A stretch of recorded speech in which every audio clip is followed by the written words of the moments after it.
You're listening to Mr. Radio, and I'm your host, Marshall. According to a recent survey conducted by the Pew Research Center, a nonpartisan fact tank that informs the public about the issues, attitudes, and trends shaping the world, currently about 3 in 10 U.S. adults, or 29%, are religious nones. That's spelled N-O-N-E-S, or people who describe themselves as atheists, agnostics, or nothing in particular when asked about their religious identity. This is only one of the challenges facing religious leaders today. COVID, social media, and politics are also in the mix. To discuss these and other issues, I reached out by telephone to 3 faith leaders in the village of Ridgewood, New Jersey, a suburban bedroom community of New York City located approximately 20 miles northwest of Midtown Manhattan. I opened my interview with the results of the recent survey conducted by the Pew Research Center, as well as a series published by The Record on religion in suburban houses of worship in northern New Jersey, which have lost between 40 to 50% of their congregations, and asked my guests if they had noticed a drop in their membership as well. The Reverend Dr. Kenneth Gill, the senior minister of Emmanuel Baptist Church in Ridgewood, New Jersey, felt that the decline probably started in the 60s and early 70s. I think probably all of the mainline Christian churches in Ridgewood, in Bergen County, New Jersey, well, in fact, in the Northeast, have experienced significant declines in membership, probably beginning in the 60s, in the early 70s. So we really, in this part of the country, in terms of mainline denominational Christianity, are kind of the avant-garde of the exodus from church. Reverend Dr. Sarah Lindsay, who currently serves as minister of the Unitarian Society of Ridgewood, New Jersey, felt that her church has fared better than most. I'm a Unitarian Universalist minister. We actually, in the context of American religious institutions' loss of members, we have fared better than most. But even we, at this point, are beginning to see some decline in membership, or perhaps more precisely said, a change in how people participate. I have been at the congregation I'm with for the past 5 years, and over that time, our membership has declined, I want to say it that way, maybe just under 10% or so. Now, a lot of that, though, has been folks moving, especially in the wake of COVID, to be closer to family. Some of that has also been death. Very little of that has been folks deciding to no longer participate in community. What's happening, I think, is that younger people coming up are less inclined to join. Those nuns that you speak of, they're younger folks less inclined to join a congregation.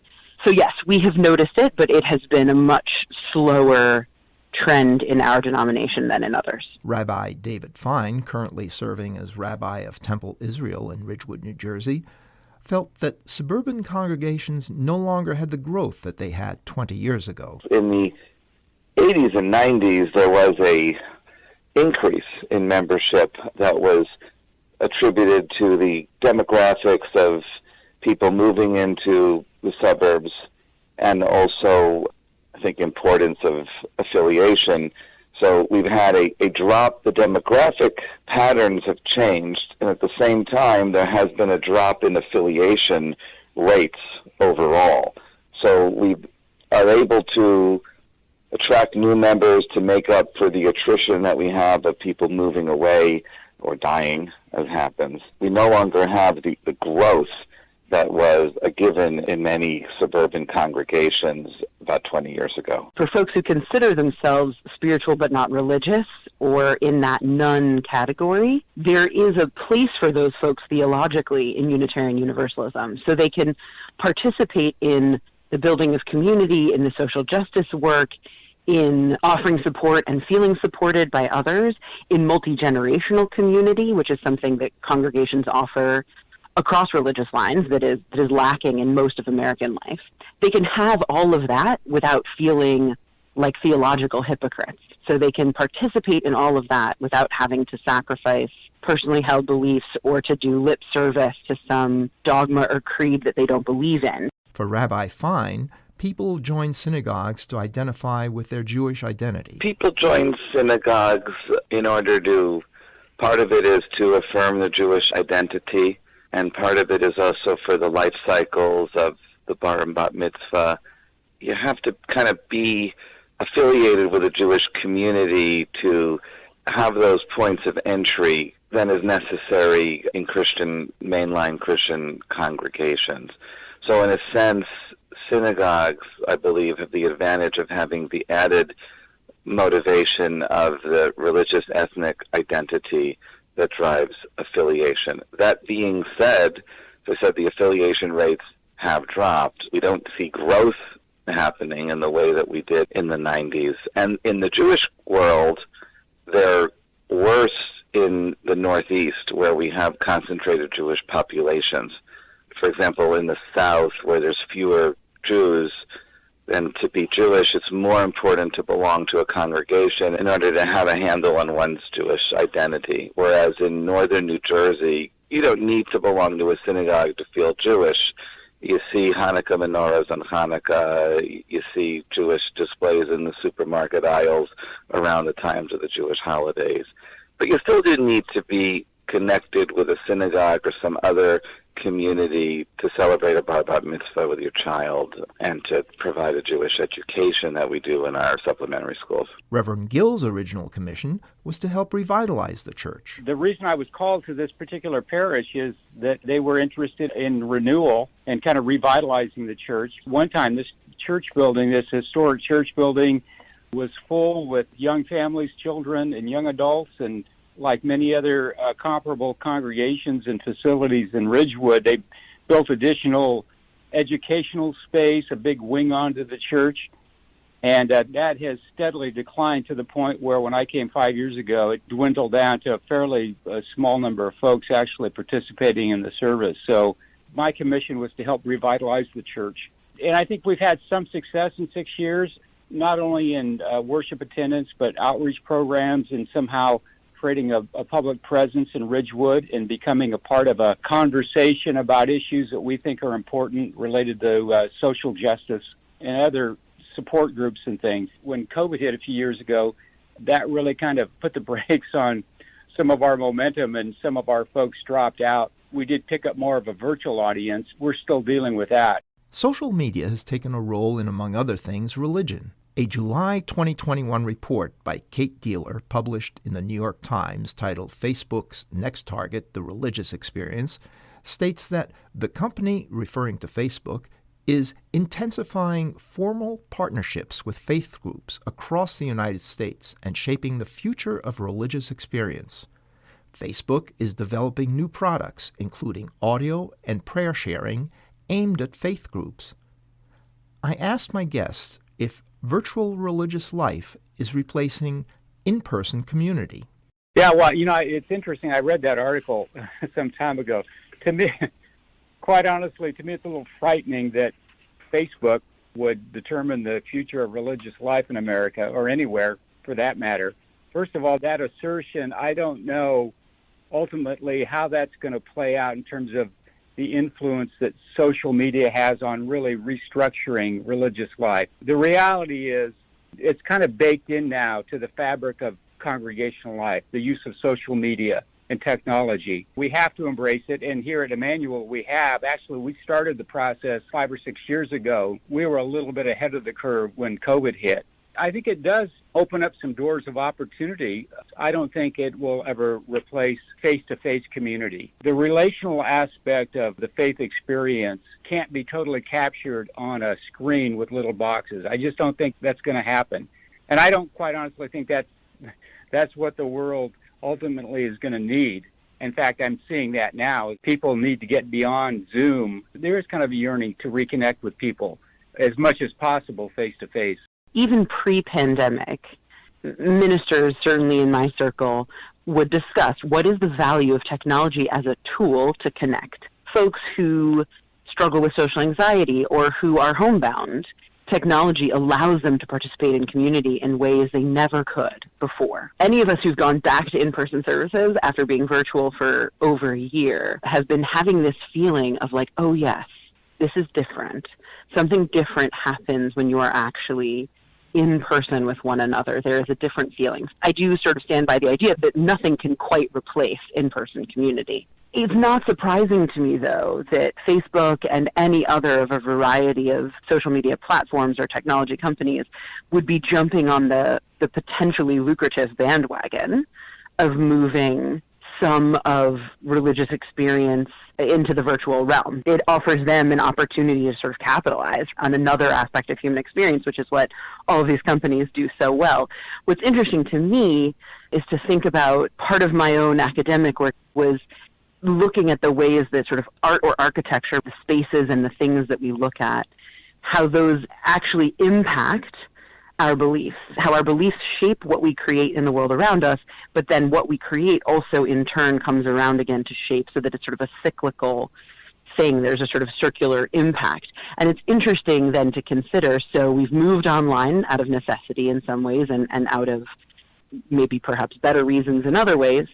And, okay, great, we've done that move. Now Facebook and others are going to capitalize on that. But then we can't deny that their capitalizing on that is going to in turn impact and affect how we do religious life. And I think that remains to be seen, what the impact of that, you could call it interference, you could call it, I don't know what exactly, right? We're going to have to sort of see what it looks like, how that comes around again, to try to quietly and without our even realizing it, shape religious life in turn. I would not say it's replacing during the pandemic, and certainly in the spring and summer of 2020, we had to move things online, and there are some of that happening now because of the concerns with the Omicron variant. So we did have to learn how to use online as a substitute, but I don't see it as a replacement. I think that one of the things that religious communities offer to the wider society is an opportunity to engage with other people and to form community. And that's an essential role that religion has always offered from the beginning. The very terms church and synagogue mean places for people to gather. I don't see that as changing, but I think that we found the tools of the virtual world to be, we ignore them at our peril. We were already using Facebook before the pandemic hit as an essential tool for outreach and communications, and certainly in terms of using Zoom and live stream and other media to be able to reach people in their homes provides, not only in a pandemic, but going forward, as a way to connect to people who cannot be present in person. So we've always had the challenge of homebound members of the congregation and also people that are traveling. So to be able to connect through, go on the website and follow the service. There were a few synagogues that were doing that, but now it's open pretty much across the board, at least in the non-Orthodox world, for Sabbath services. And that's an incredible asset that we can offer to our members in order to keep them connected. According to another report, also published by The Record, faith leaders say the digital technology that kept worshipers connected during the health crisis has come with a downside. It's allowed people to grow complacent about spending Sunday mornings in their living rooms, like spiritual couch potatoes. The upshot of Zoom services may mean more people praying overall, but fewer making intimate connections to their church. It's had financial consequences as well, with weekly collections suffering. I asked Reverend Gill if the economy had affected his congregation as well. Not so much. We're on the older congregations. It's a pretty stable income base, and we also at Emmanuel happen to have a high school that has been leasing a good chunk of the building for a lot of years, and that's a consistent income. So in that sense, we're kind of fortunate. But we're a dying breed here. I mean, a congregation of our size that, say, was a newer congregation could never afford to have the kind of endowment or kind of property and resources and infrastructure that this church has accumulated over 150 years. The world is changing in terms of the church very quickly. Jewish houses of worship do not depend on weekly donations, which, according to Rabbi Fine, puts a greater burden on traditional synagogues. The perception that through history that Jewish culture has been adept at finance is belied by the tradition of not using money on the Sabbath. That was clearly not a fiscally prudent tradition.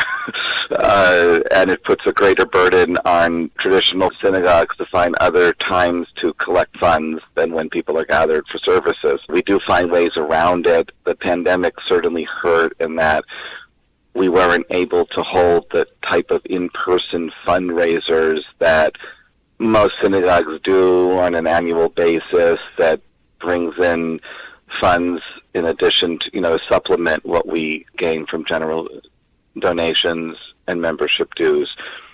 For us, though, I think the virtual tools were a lifeline in maintaining the membership and loyalty of our membership. If you just close down for a year, then it's harder to justify what we're paying dues for. But given that we were still able to offer services, we offered adult education offerings, we offered our supplementary schools, and all of this was done, and we shifted to online means of doing that. I have a weekly coffee hour online for people to talk with me and meet with me at virtual office hours. That actually helped in justifying why one should continue to support the institution, because the institution is still offering a product. Yes, it is harder, again, because we don't have the in-person gatherings. In terms of my congregation, though, my core group of worshipers were anxious to come back in person, and we did resume our in-person services as soon as we could. We do socially distance, and we wear masks. And especially once the vaccines were generally available and people were no longer a shelter-in-place mentality, we did have people coming back to services. That being said, it's still a tremendous challenge when we have the larger gatherings for family celebrations, for holidays, and that's taken a lot of creative work in figuring how to do it while keeping our numbers more manageable so people could feel comfortable. That's a real danger, and we've seen it. Yeah, the weekly plate, as we call it, the weekly offering, has been down during the pandemic in spite of many platforms for giving, including texting and other things. But you're right that if folks are laying in their bed in their jammies, they're maybe not going to reach for the phone and do the thing. You mentioned both the sort of the actual financial cost and the potential sort of spiritual cost. And it's interesting to sort of have to think about those connected to each other, and yet they've always been somewhat connected, because once you institutionalize, there is a cost to things, a financial cost to things. It's hard. You're asking really interesting and great questions in a moment when there aren't actually, I think, a lot of great answers, because we're still in the midst of whatever these changes are. The notion of a spiritual couch potato is a fascinating one, because that gets at the heart of what does it even mean to participate in a community? What does it even mean to give and to be? One of the things we've seen, which you didn't mention, is also that volunteerism is down. And that is potentially partially because folks are so overwhelmed and in a place of trauma that what they need is to be spiritually fed, to be cared for. And so bringing themselves outside of themselves to do the work of institutions, to do the organizational work of congregational life is hard. But that's where we come around again to this question of, like, what is congregational life? And congregational life at its best is the sort of mutual creation of community, the mutual care of individuals, and the deepening of one's own spiritual life. And I think that there are moments in time for an individual and for humanity at large where pieces of that are easier and pieces of that are harder. But I think that those things remain the heart. And I guess I have faith that eventually folks will find themselves back in a place where they remember and or rediscover the value of that mutual care and that creating together of community. In an interview with Michael Carras, a reporter for NorthJersey.com, the Reverend Preston Thompson of Ebenezer Baptist Church in Englewood, New Jersey, discussed trying to bring young people back to his church. And he stated, quote, "Many of our churches are basically supported by an older generation, and if you don't bring young people in and train them to be the leaders of the church, then your churches begin to die off. Once that older generation makes their transition, there's no one to come behind. And so our young people are the legacy that we, the older generation, leave, and we have to make sure that we secure that legacy." I asked Rabbi Fine if that was true for his congregation, and if so, how his congregation was attempting to attract young people. It's a concern across the board with synagogues, especially with conservative synagogues. The newest Pew study that was released in May, I think, but it was based on work that was done just before the outbreak of the pandemic, found that the conservative Jewish denomination was the oldest and the most quickly aging of the different denominations. I think the average conservative Jew in America is 61 or 62 years old, statistically. When we talk about what we need for the future of the synagogue, it's always the younger families that are the most existentially important for the future of the Jewish community. For Reverend Lindsay, some of her most dedicated volunteers are in their 20s, but she has noticed fewer walk-ins of young people. Some of our most dedicated volunteers currently are folks with young children, a couple of folks in their 20s who found us and found a set of work in our congregation that is really fulfilling them and moving them. But overall, I think that we have noticed fewer random walk-ins of young folks and folks with young children. If someone arrives, it's because they've really recognized something missing. That the way that in my parents' generation, everybody would have just found a church and gone. It was a thing you did. These days, there's not as much of an expectation. And I will say, I'm 40, I have young kids. There's not as much of an expectation among my peers that you belong to religious community. And so folks aren't just like, oh, I've had kids, now I have to go find one.